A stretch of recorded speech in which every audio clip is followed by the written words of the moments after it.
Welcome back. This is the video for section 2.5b. I know we don't have our usual title slide here, but that's because I'm using the same slide that we started with 2.5a on our last class. After today, in contrast to on the last day when we talked about absolute value expressions, today we're going to talk about absolute value equations. And the big thing I want you to remember about these is that we're going to have two solutions, find both solutions for normal absolute value equations. And there will also, of course, be times where we have one solution and no solution because, we always have to keep it tricky.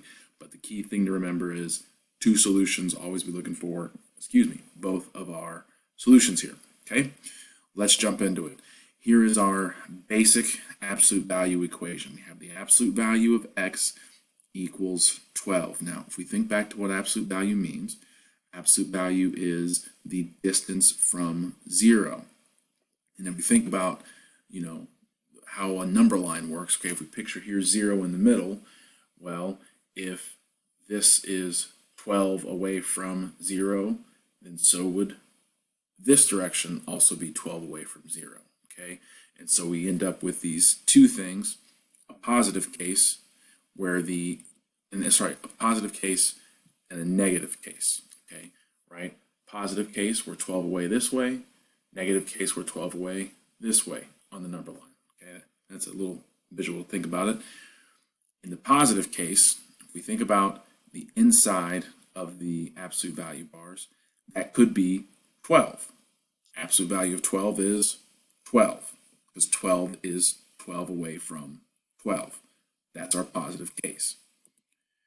And if we check it, we plug 12 back into x, then the absolute value of 12, make it positive, is 12, okay?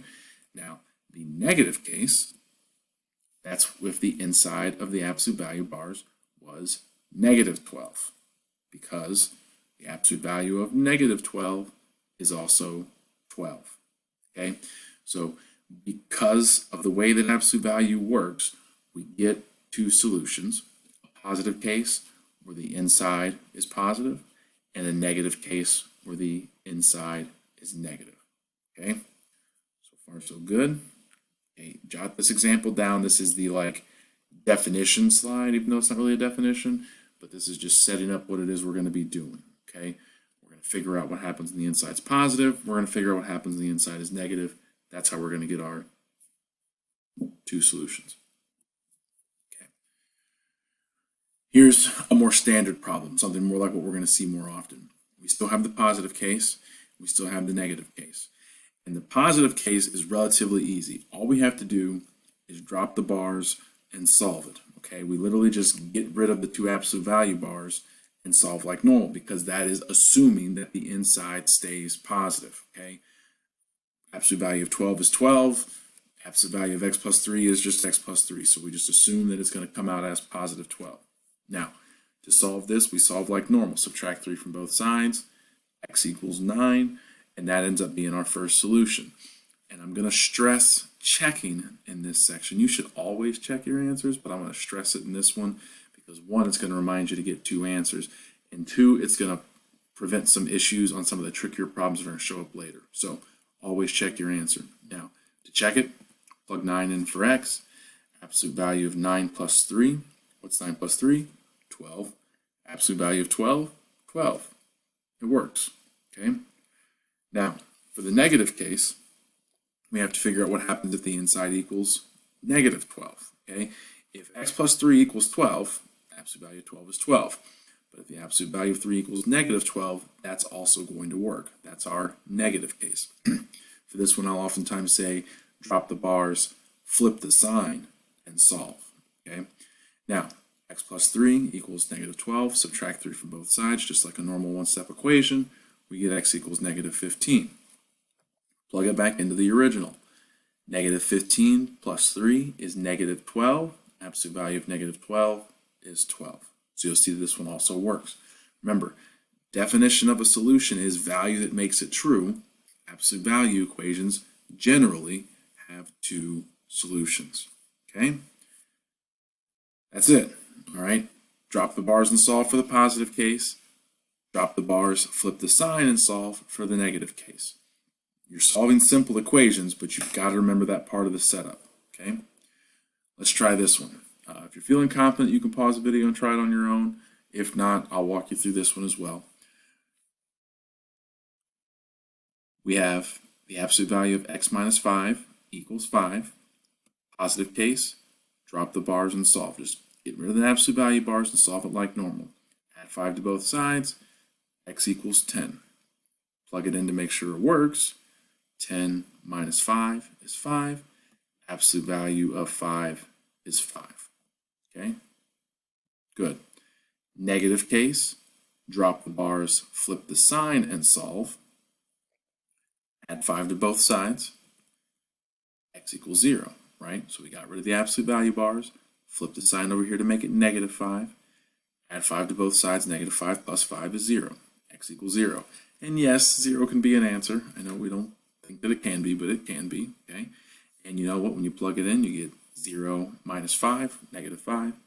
Absolute value of negative 5 is 5, okay? Checks for both of them. Now I'm going to move my face.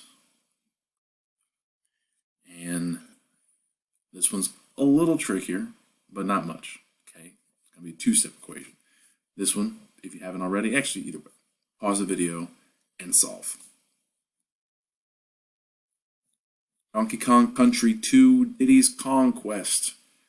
I got this game for like, I think it was my 7th birthday. I remember it. There's a picture of me somewhere holding up like, I was super excited. It's a fun one. You play monkeys and you go and fight crocodiles. It doesn't make any sense. It was fun. Donkey Kong Country 2 Diddy's Kong Quest. That's my cat's tail. I'm 6 minutes into this video and I'm not starting over. Absolute value of 2x plus 1 equals 11.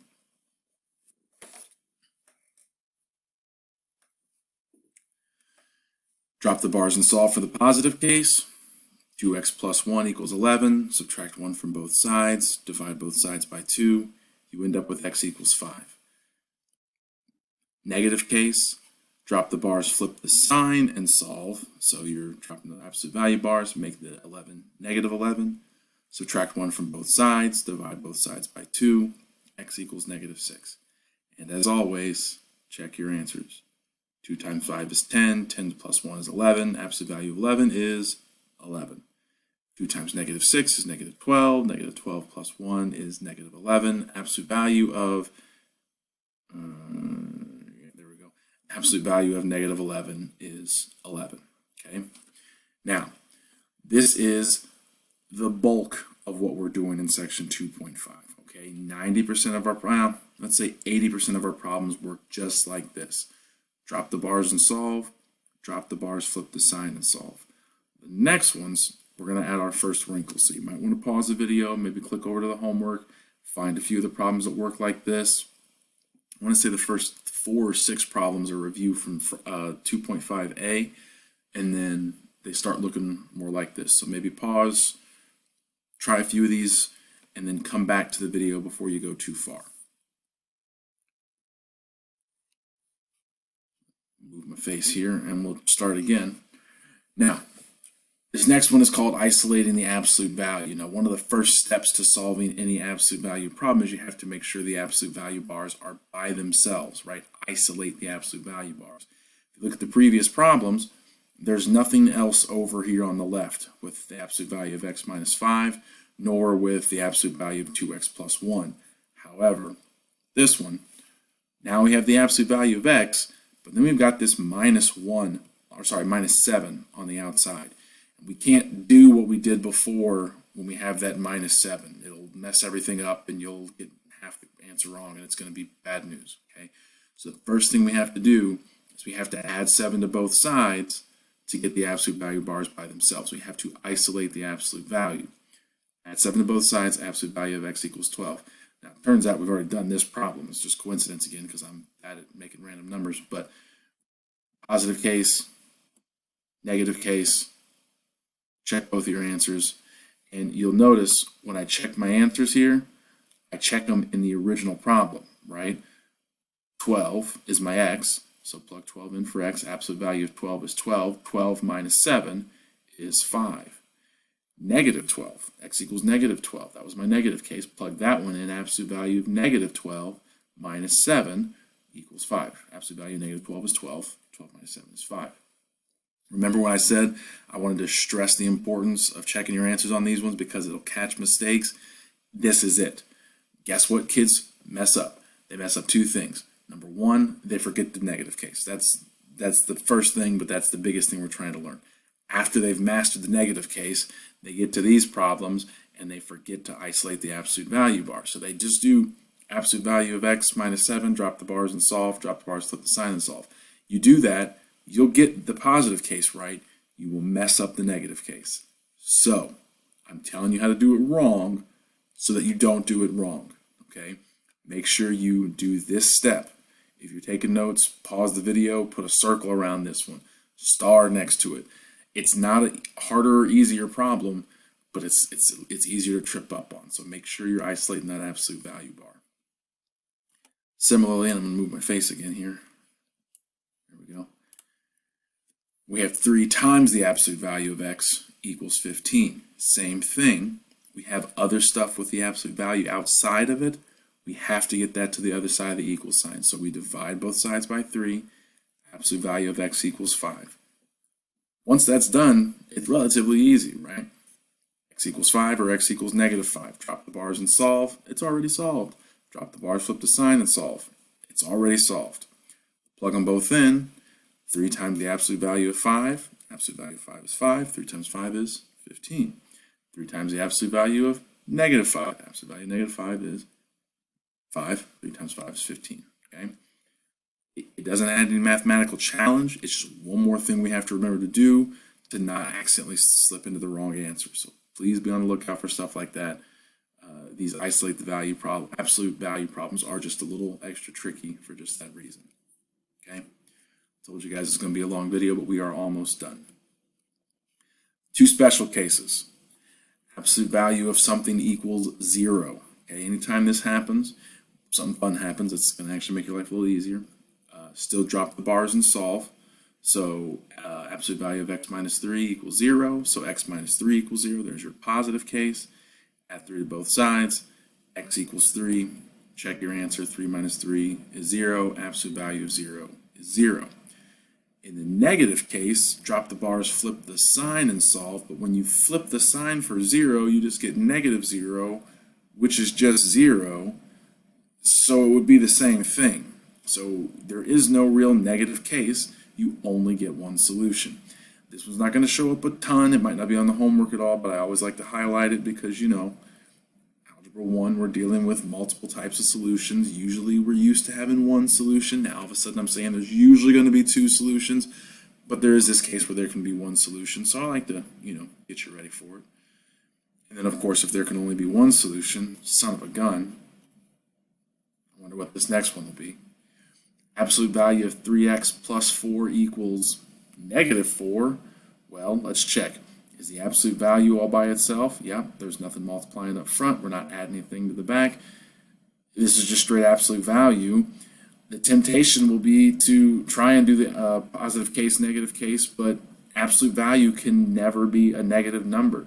No matter what I plug in here, it's going to become positive. It's not going to be true.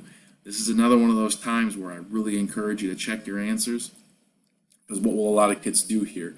They'll ignore the fact that it's equal negative 4. They'll just be in autopilot and they'll just be solve, solve, solve, which is great, except then when you do your positive case and your negative case and you drop the bars and flip the sign and you do all that, you're going to get nonsense answers. You're going to try and plug them back in and they won't work.